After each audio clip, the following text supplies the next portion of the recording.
I'm Dawn Hill, host of Heart, Mind, and Purpose, a podcast where we explore what it means to live an aligned and wholehearted life. I am a professional counselor with over 25 years of experience and a deep love for meaningful conversation. I bring you honest reflections, soulful questions, and meaningful tools for managing life. Whether you're seeking clarity, connection, or simply a space to breathe, this podcast is here for you. Tune in weekly and join me on the journey.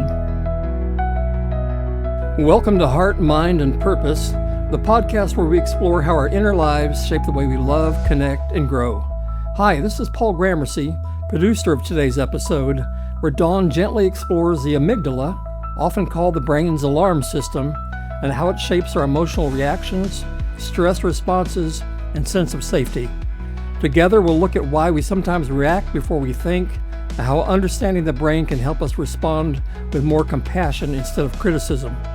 This is a thoughtful and practical conversation about emotions, the nervous system, and everyday life. Here's your host, Dawn Hill, with Your Brain on Stress, What's Really Happening Inside. Welcome back to Heart, Mind, and Purpose. I'm so glad you're here today because we're going to explore a part of the brain that quietly influences so much of our daily life, our reactions, our emotions, our stress, and even our sense of safety. You may have heard the word amygdala before, often described as the brain's alarm system or the center of fight, flight, freeze, or fawn responses.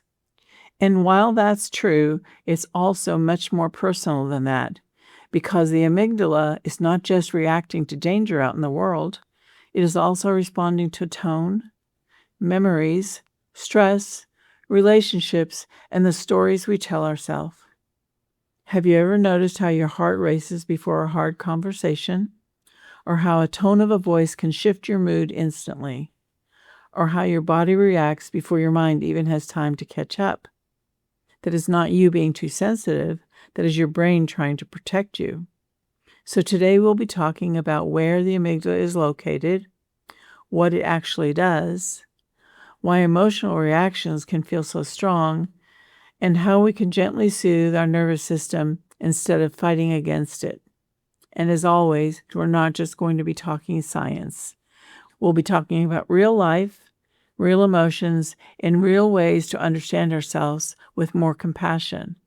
So let's all take a deep breath and begin. As I said before, you may have heard of the amygdala as described as the part of the brain responsible for fight, flight, freeze, or fawn responses.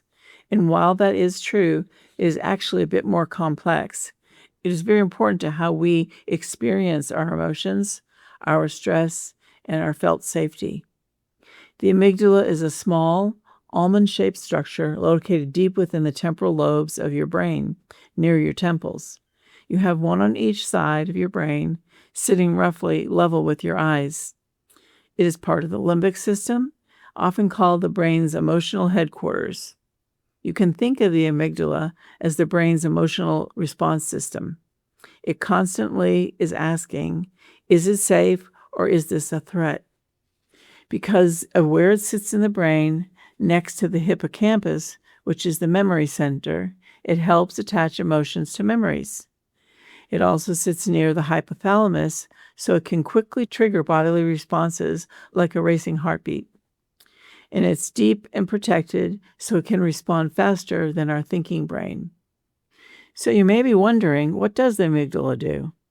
At its core, the amygdala processes emotions and helps us respond to life, especially when something feels stressful, uncertain, or emotionally significant. For example, you hear a loud noise and your body jumps before you even think. Someone's tone changes and you suddenly feel uneasy, or you walk into a tense room and instantly feel the mood. That is your amygdala at work. First, it's our emotional processing and regulation. The amygdala helps process emotions like fear, joy, anger, and anxiety. It is especially involved in detecting potential threats and helping us react quickly. For example, if a car suddenly swerves near you, your body may tense, your heart may race, and you may grip the steering wheel before you consciously think, that was dangerous. Research shows the brain uses the two pathways, the fast path, which is immediate and automatic reaction. That's the emotional brain. The slow path is thoughtful and evaluative, the thinking brain. This is why sometimes we react emotionally first and understand later. And just think about it. If you're driving your car and someone's swerving at you or driving towards you, you don't want to stop and think, well, what should I do? It's going to be the fast path. Your immediate automatic, your body's going to do what you need to do before your thinking brain can catch up to that. And you don't want to be thinking about, oh, should I go left? Or maybe I should stop? Or you don't want to do that. If a car's coming at you, you want a reaction and instead of the slower path. Secondly, it's where memory and emotional tagging occur. The amygdala works with the hippocampus to tag memories with emotional meaning. Some examples would be, you vividly remember where you were during a frightening event, or a certain song brings back strong feelings from a past season of life, or even the smell of a hospital instantly brings you back anxiety or sadness. Emotionally charged experiences are remembered more strongly because the amygdala signals this to the brain, this matters, so save it.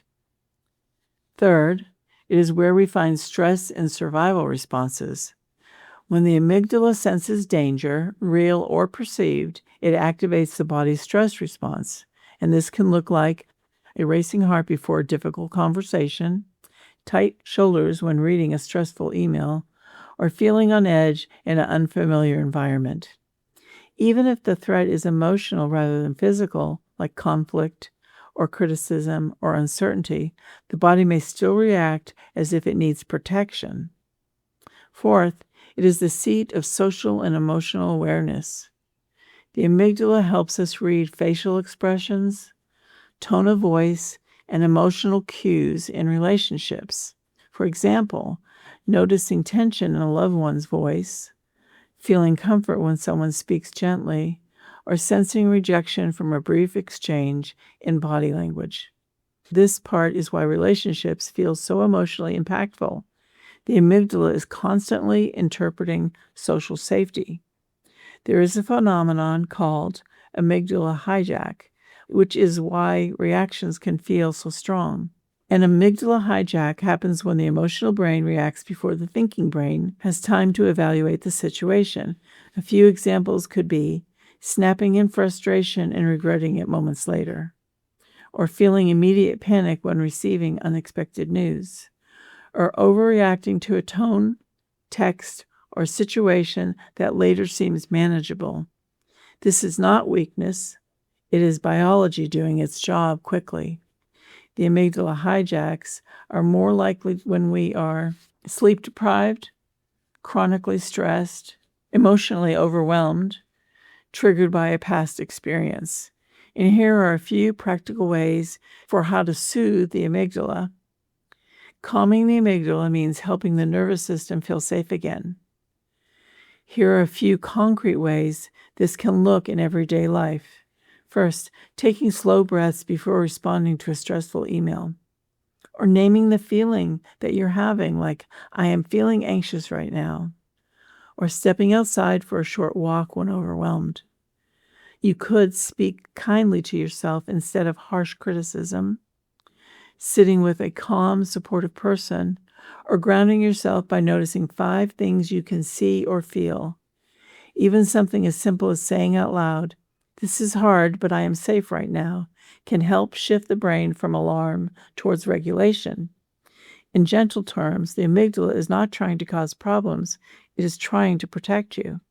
And when we understand how it works, we can respond to our emotions with more wisdom, compassion, and steadiness rather than shame. So we are responding and not reacting, and that's great news. Before we end today, I would like to offer a brief calming moment, not as a technique to master, but as a gentle way to support your nervous system after everything we've talked about. I would like to invite you into a gentle moment of calm. Nothing complicated, nothing forced, just a small pause for your mind, your body, and your nervous system.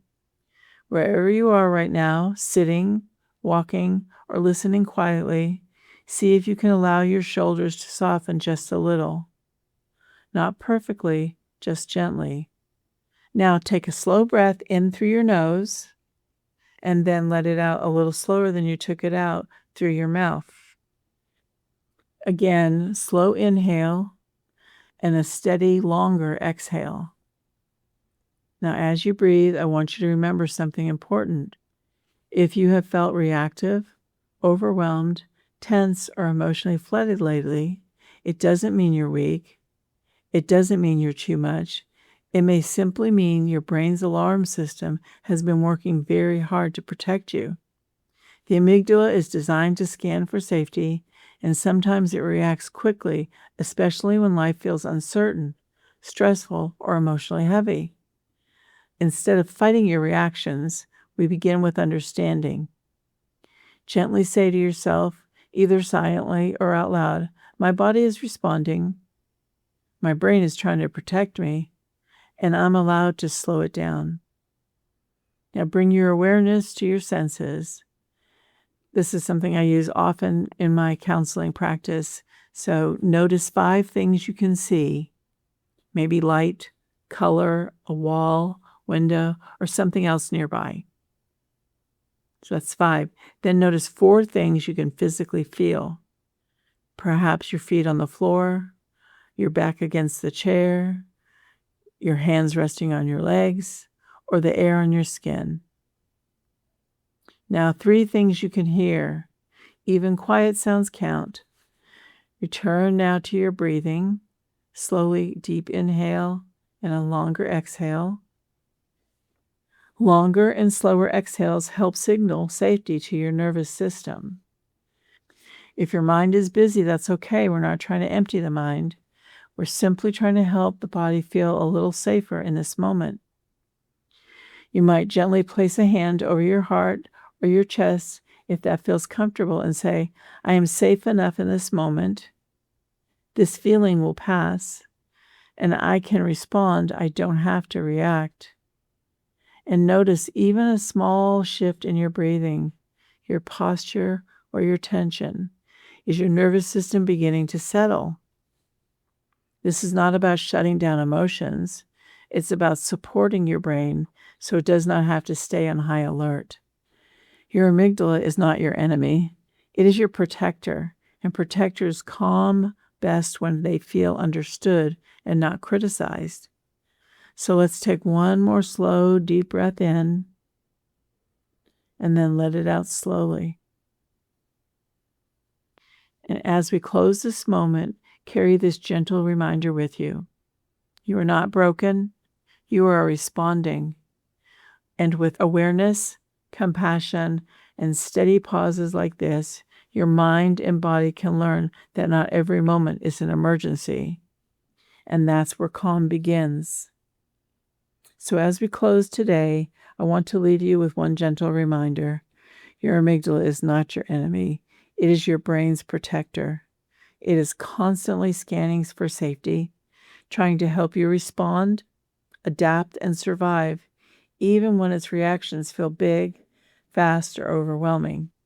When we understand how the amygdala works, something shifts. We stop shaming our reactions, and we start responding with curiosity and care.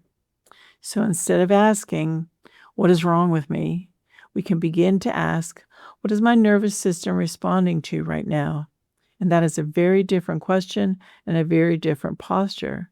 It is one rooted in compassion rather than criticism. Small, steady practices like slowing your breathing, naming your emotions, speaking kindly to yourself, and creating moments of safety can gently teach the brain it does not always have to stay on high alert. And over time, that is how regulation grows, not through force and not through perfection, but through repetition, awareness, and grace. Thank you for spending time with me today on Heart, Mind, and Purpose. And until next time, may you be kind to your heart, clear in your mind, and grounded in your purpose. Thanks for being here. Thank you for joining us today for Heart, Mind, and Purpose. We hope this episode gave you a deeper understanding of how your brain is designed to protect you and why some of your reactions make more sense than you realize. As always, our goal is to bring you insight that is grounded in research while also being meaningful and practical for everyday life. You can find resources, listener handouts, and more at dawnmariehill.com/heart. If you have questions or comments, you can contact Dawn at heartmindandpurpose.podcast@gmail.com. Be sure to follow and subscribe so you don't miss the next episode. And if you found this episode helpful, please share it with someone who might benefit. Until next time, thanks for listening as we continue exploring the heart, the mind, and the purpose woven through it all.